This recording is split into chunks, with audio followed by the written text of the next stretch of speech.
बेटियों को घर में सजा के रखने की वस्तु बना के लोग रखते थे। क्या वो दौर लौटने वाला है? ये समाज के सामने और सरकार के सामने एक बड़ा प्रश्न चिन्ह है। नया सरकार से ये चाहते हैं कि हमारा न्याय हो ताकि बेटी आगे सुरक्षित रोड पर घूम सके। और सरकार तो करें कि नहीं, लड़कियां तो लड़के के कंधे के साथ बढ़ा करके चलेगी, तो कैसे हम माने?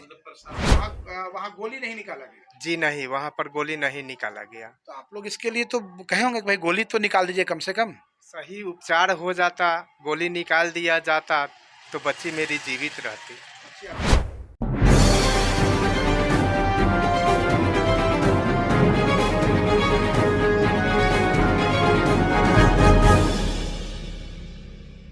नमस्कार, आप देख रहे हैं नया बिहार न्यूज़ में अमित विक्रम। बिहार में लगातार महिलाओं के साथ उत्पीड़न का मामला बढ़ता जा रहा है। हत्या बलात्कार की घटनाएं बढ़ती जा रही है। सरेआम गोली मार दिया जा रहा है महिलाओं को और पुलिस प्रशासन हाथ पे हाथ रख के बैठी हुई है।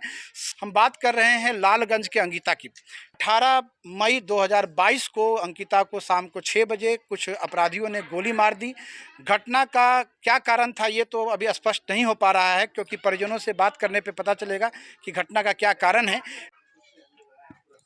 एक पिता कई सपने सोचो के रखता है। बेटी का जब जन्म होता है तो पिता खुशी से नाचने लगता है, लेकिन वही पिता जब बेटी की लाश को कंधा देते हैं तो आंखों से आंसू नहीं, आत्मा रोने लगती है, दिल फट जाता है। हम बात कर रहे हैं अंकिता कुमारी की। लालगंज की घटना है और सामने हमारे जो आप व्यक्ति देख रहे हैं ये अंकिता कुमारी के पिता है, रविंदर जी हैं, रविंदर शर्मा है। कल इन्होंने बेटी के लाश को कंधा दिया है। आज बेटी का क्रियाक्रम करके अभी आए हैं।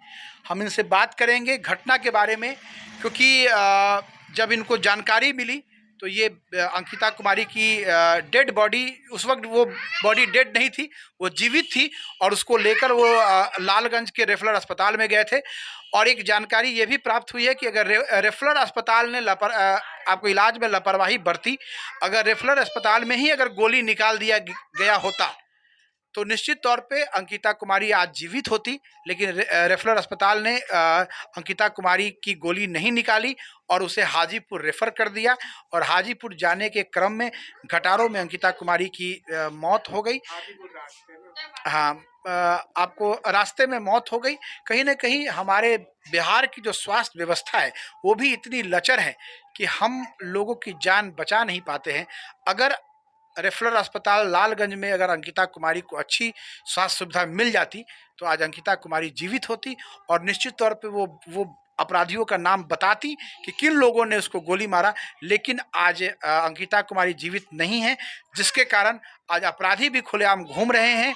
कोई पुलिस प्रशासन जो है वो पकड़ने वाला नहीं है। पुलिस प्रशासन के पास कोई ट्रेस आउट नहीं है, कोई जानकारी नहीं है। अज्ञात के खिलाफ FIR हुआ है और जनता भी मौन धारण की हुई है। जो लोग प्रत्यक्षदर्शी है वो भी मौन धारण किए हुए हैं, कोई नाम बताने को तैयार नहीं है। हम रविंदर जी से बात करेंगे। आपको कितने बजे जानकारी मिली कि बेटी को गोली लग गई है? 6:30 बजे, 6:30 बजे संध्या 6:30 बजे जी। तो सबसे पहले आप अंकिता कुमारी को कहाँ लेके गए? रेफरल अस्पताल लालगंज। वहाँ क्या क्या हुआ? वहाँ पानी चढ़ा दिया, 2 ठो सुई दिया और रेफर कर दिया हाजीपुर जी। वहाँ गोली नहीं निकाला गया? जी नहीं, वहाँ पर गोली नहीं निकाला गया। तो आप लोग इसके लिए तो कहे होंगे कि भाई गोली तो निकाल दीजिए कम से कम। सही उपचार हो जाता, गोली निकाल दिया जाता तो बच्ची मेरी जीवित रहती जी, लेकिन जीवित नहीं है। जब आप गए थे अंकिता कुमारी के पास, मतलब उसकी लाश को मतलब लेने के लिए, उस वक्त वो जीवित थी, तो गोली अंकिता कुमारी को कहाँ लगी हुई थी? कहाँ आपने देखा उसको? चेस्ट में। चेस्ट में लगे, दाएं कि बाएं? लेफ्ट जी, बाएं में। बाएं में लगी हुई थी जी।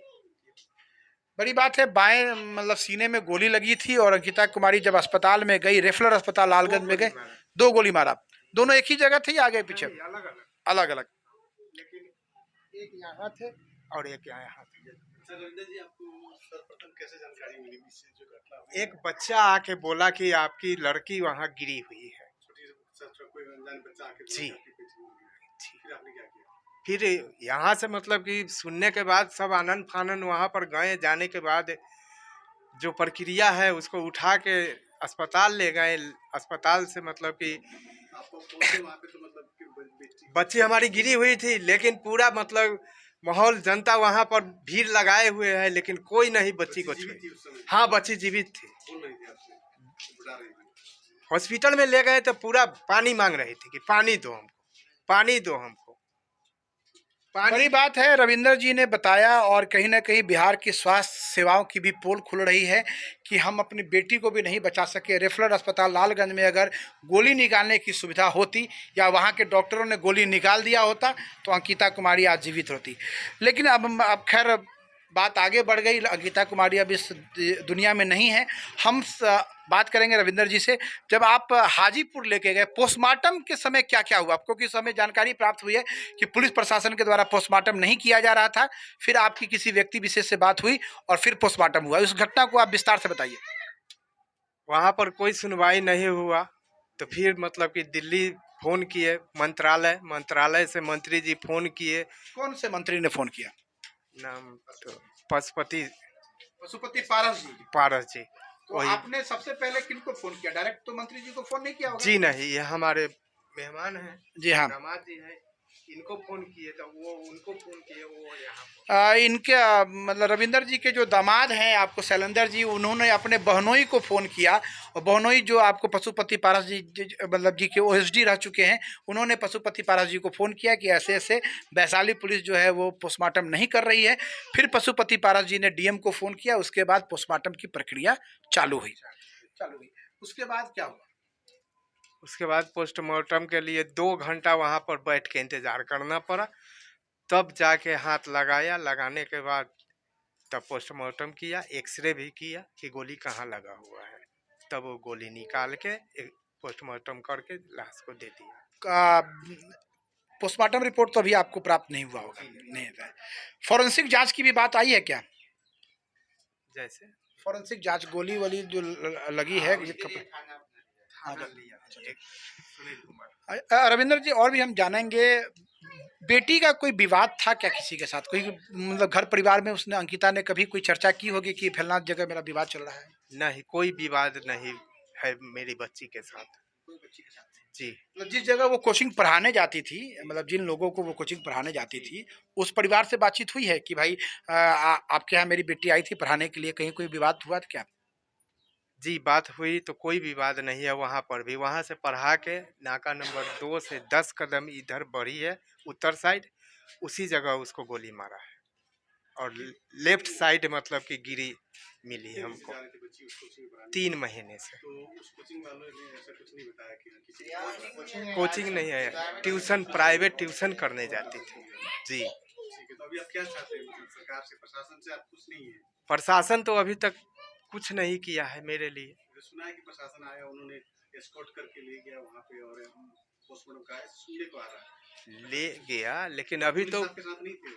थी, लेकिन अपराधी तो अभी खुलेआम घूम रहा है। पोस्टमार्टम के समय तो कहाँ करवाया, वो तो फोन आया नहीं पशुपति पारस जी का, जिलाधिकारी से। हाँ, तो कब जाकर के हुआ ना, ऐसे थोड़ी हुआ, वो तो बिना बिना फोन से नहीं हुआ। ये तो फोन गया तब जाकर के पशुपति जी अपने जो नेताजी हैं यहाँ के जिलाधिकारी को झाड़ लगाए, और उसके बाद यहाँ के एसपी को लगाए, डीएसपी को लगाए, तब जाकर के इनका पोस्टमार्टम का प्रक्रिया चालू हुआ। तब जाकर के इनको 12 बजे डेड बॉडी दिया गया। अभी मतलब आप क्या चाहते हैं सरकार से? सरकार से ये चाहते हैं कि हमारा न्याय हो, ताकि बेटी आगे सुरक्षित रोड पर घूम सके। कम से कम इतना है कि जो अपराधी है वो शूटर है, कोई भी अपराधी है शूटर है, क्योंकि बाएं साइड कैसे मारेगा? जब उसकी जानकारी, वो पहले से कोई दंगा फसाद किया है तभी ना उसको मालूम है कि वो गोली बाएं साइड में डबल मारा है, ताकि वो आदमी जिंदा नहीं रहे, षड्यंत्र बना रहे। इसका मतलब ये हत्याएं जो करने की एक मंशा है, रोड पर मनचलों की मंशा है, ताकि लड़कियां रोड पर न घूमें और घर में सहमी रही, जैसे पहले रहते थे गांव देहात में, आंचल दे के नीचे से घूमते, दुपट्टा लेके चलती थी, उस तरह है। और सरकार तो करें कि नहीं, लड़कियां तो लड़के के कंधे के साथ बढ़ा करके चलेगी, तो कैसे हम माने? मतलब प्रशासन का सहयोग नहीं, अभी तक नहीं मिला है। आप उनसे नाखुश हैं? नाखुश नहीं माने, अभी तक सहयोग का माने, सहयोग तो उनके पास में मोबाइल ट्रेस है। उनके पास जो मेरी बच्ची की मोबाइल है वो प्रशासन के पास है, उन्होंने लोग लॉक तोड़ दिया है।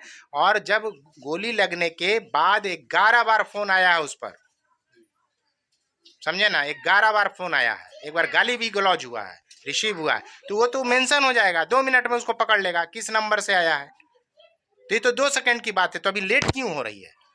बड़ी बात है। शैलेंद्र जी जो अंकिता कुमारी के जीजाजी हैं, इन्होंने कहा है कि जब मोबाइल आपको मिल गया है तो कॉल ट्रेस होना चाहिए था, लेकिन अभी तक 24 घंटे में पुलिस ने कोई कॉल ट्रेस नहीं किया है। और कॉल ट्रेस करने से निश्चित तौर पे अपराधियों के बारे में कुछ ना कुछ निश्चित तौर पे एक सुराग मिलेगा। बड़ी बात है। ये कोई मतलब ये सिर्फ अंकिता कुमारी के लिए ही नहीं है, बिहार की पुलिस, वैशाली की पुलिस, ये जनरली हर मामले में यही काम कर रही है। आपको सारा सुराग मिलने के बावजूद भी पुलिस हाथ पे हाथ धर के बैठी रहती है और अपराधियों को भगाने का काम करती है। ऐसे कई मामले आए हैं, चाहे वो नीतू कुमारी का महुआ का मामला हो, चाहे मुजफ्फरपुर के सरैया गोपी धनवत रेप कांड का मामला हो, कई मामले हैं। और इस सभी मामलों में पुलिस प्रशासन का ही दोष सामने आ रहा है। हम लड़की के पिता रविंदर जी से बात करेंगे। रविंदर जी, ये बात तो स्पष्ट हो गया कि कहीं ना कहीं पुलिस प्रशासन जो है वो लापरवाही बरत रही है।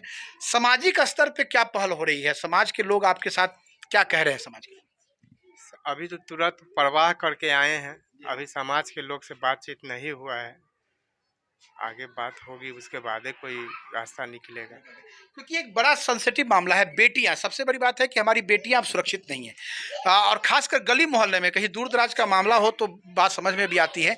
एक मोहल्ले की बात है, घर की बात है, एक घर से दूसरे, मतलब एक गली से दूसरे गली में एक इतनी बड़ी घटना हो जा रही है, बेटी को गोली मार दिया जा रहा है, तो कहीं ना कहीं समाज में गलत मैसेज तो जा रहा है ना? क्या कहेंगे इसके बारे में? जी, मैसेज तो है सही गलत, तभी तो ऐसा हो रहा है, न तो सुरक्षित तो जरूरत थी। रविंदर जी आहत है, बेटी की हत्या हो गई। एक पिता के पास शब्द नहीं है कहने के लिए, और निश्चित तौर पे हम सबों के लिए भी शब्द नहीं है। हमारे समाज में किसकी नज़र लगी कि आज हमारी बेटियां सुरक्षित नहीं हैं? हम किस समाज का निर्माण कर रहे हैं? हमें खुद से सोचना चाहिए, वरना पुनः हम उसी दौर में जाएंगे जहां बेटियों को घर में रखकर अशिक्षित बनाया जाता था, बेटियों को घर में सजा के रखने की वस्तु बना के लोग रखते थे। क्या वो दौर लौटने वाला है? ये समाज के सामने और सरकार के सामने एक बड़ा प्रश्न चिन्ह है। नया बिहार न्यूज़ से मैं अमित विक्रम, लालगंज।